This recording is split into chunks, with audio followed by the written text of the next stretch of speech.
જામનગર આયુર્વેદિક યુનિવર્સિટીમાં paper leak મામલે કોંગ્રેસ પ્રવક્તા મનીષ દોશીએ પણ પોતાની પ્રતિક્રિયા આપી।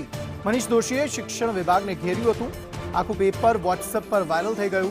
આયુર્વેદિક યુનિવર્સિટી ભ્રષ્ટાચારનું મોટું કેન્દ્ર બની છે। મુખ્યમંત્રી આ મામલે જવાબદારી નક્કી કરે। સરકાર કાયદાના નામે ભ્રમ ફેલાવવાનું બંધ કરે તેવું તેમણે કહ્યું।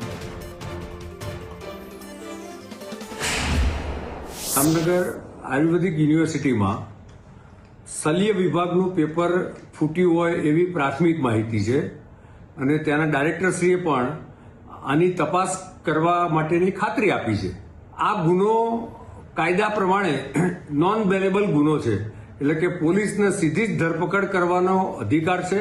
આ સમગ્ર બાબતની યુનિવર્સિટી સત્તાધીશ સમક્ષ રજૂઆત છતાં સત્તાધીશોનું એક જ ગાણું કે અમે તપાસ કરીશું અને તપાસના નામે ભૂતકાળના જેમ નાટક થયા હતા તે જ રીતે નાટક।